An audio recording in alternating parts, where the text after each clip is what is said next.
বিসমিল্লাহির রহমানির রহিম। এখন আমি আলোচনা করব সফল ব্যক্তিদের ব্যর্থতার গল্প। কথিত আছে ব্যর্থতাই নাকি সফলতার চাবিকাঠি।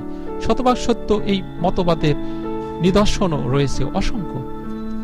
পৃথিবীর সফল কোনো মানুষই একদিনে সফলতার ছোঁয়া পাননি।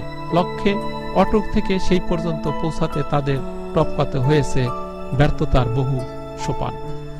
তাদের সফলতার সেই গৌরবোজ্জ্বল গল্পের পেছনে লুকিয়ে আছে শত ব্যর্থতার গল্প। এসব ব্যর্থতার গল্প থেকে আমরা অনেক কিছুই শেখার আছে, কারণ প্রতিটি গল্পেরই যে আছে অনুপ্রেরণা। তারা যতবার ভুল করেছে সেখান থেকে শিক্ষা নিয়ে নতুন উদ্যমে শুরু করেছে এবং একসময় তারা বদলে দিয়েছে পৃথিবীর ইতিহাস। এখন আমরা তাদেরকে নিয়ে আলোচনা করতে যাচ্ছি। প্রথমেই আব্রাহাম লিঙ্কন। আব্রাহাম লিঙ্কন জন্মগ্রহণ করেন 1809 সালে। যুক্তরাষ্ট্রের 16তম প্রেসিডেন্ট ছিলেন তিনি। রাজনীতি ও খ্যাতির দিক থেকে পৃথিবীর ইতিহাসে সফলতম মানুষদের একজন তিনি। কিন্তু তার এই সফল জীবনের শুরুটা ছিল ব্যর্থতার মধ্য দিয়ে।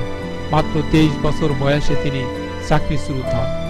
দেশটির ইতিহাসের শ্রেষ্ঠ প্রেসিডেন্টদের কাতারে থাকা এই মানুষটি একাধিক নির্বাচন, যেমন হাউস অব রিপ্রেজেন্টেটিভের সদস্যপদ, ওয়াশিংটনের জেনারেল ল্যান্ড অফিসের কমিশনার পদ, সিনেটর পদে নির্বাচনে দাঁড়িয়ে শোচনীয়ভাবে পরাজিত হয়েছে। এত ব্যর্থতার পর অবশেষে 1861 সালে 52 বছর বয়সে তিনি দেশটির প্রেসিডেন্ট নির্বাচিত। Bill Gates. দীর্ঘদিন ধরে বিশ্বের সবচেয়ে ধনী ব্যক্তির তালিকায় শীর্ষে থাকা বিল গেটসকে চিনবেন না এমন মানুষ খুঁজে পাওয়া ভার।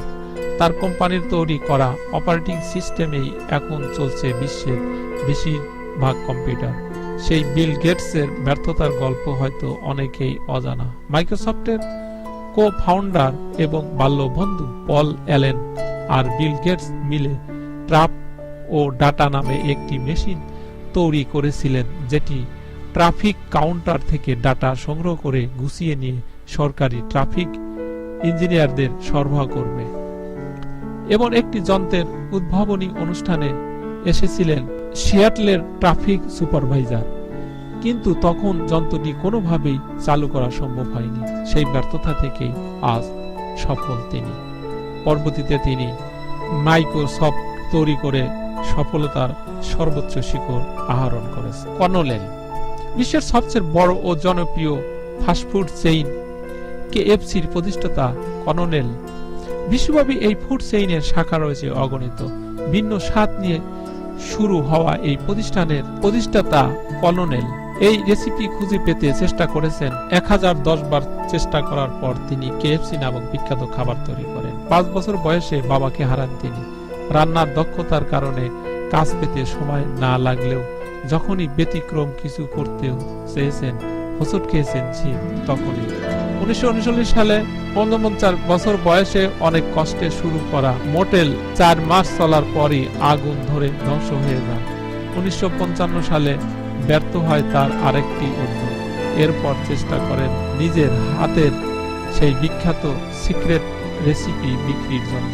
1009টি রেস্টুরেন্ট ঘুরে অবশেষে এক রেস্টুরেন্টে তার রেসিপি নিয়ে কাজ করতে সম্মত হয়। Albert Einstein. মানবজাতির ইতিহাসকে বদলে দেওয়ার বিজ্ঞানীদের মধ্যে একজন ছিলেন আলবার্ট আইনস্টাইন।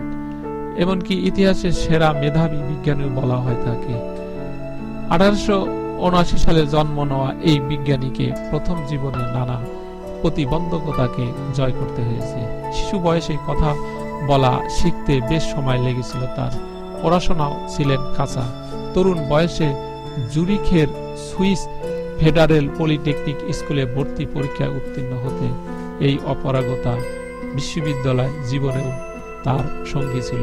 পরে বাধ্য হয়ে ইন্স্যুরেন্স সেলসম্যানের কাজ নেন। এরপর প্রায় 2 বছর পর তিনি প্যাটেন্ট অফিসে কাজ পান। একসময় সেই ব্যর্থ মানুষটি বদলে দিয়েছেন মানবজাতির ইতিহাস। বিজ্ঞানে অসামান্য অবদানের জন্য জিতেছেন নোবেল। জ্যাক মা।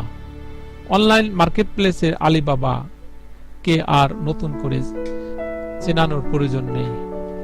এর মাধ্যমে বিশ্বের সবচেয়ে সফলতম ব্যক্তিদের তালিকার স্থান করে নিয়েছেন সাইটটির প্রতিষ্ঠাতা জ্যাক মা।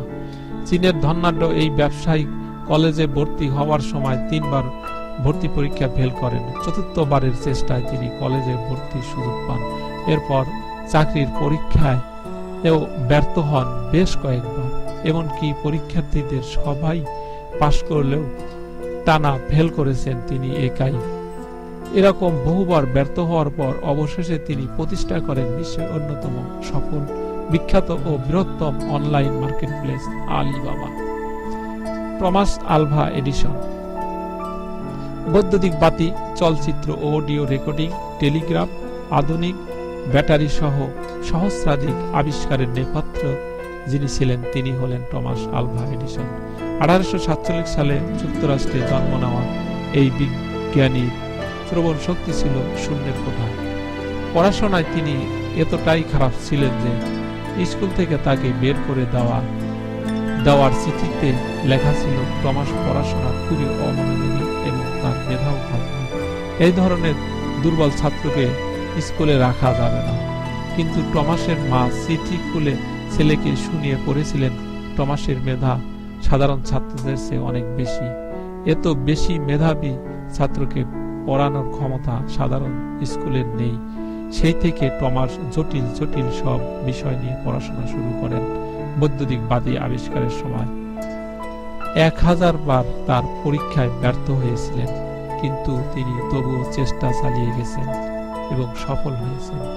এভাবেই সফল ব্যক্তিরা কোনো ব্যর্থতাকে মেনে নেন না, যে কোনো ব্যর্থতাকে উপরে ফেলে দিয়েই তারা জীবনে সফলতা অর্জন করেছেন। আর এটাই বাস্তব। সবাই ভালো থাকবেন। খোদা হাফেজ।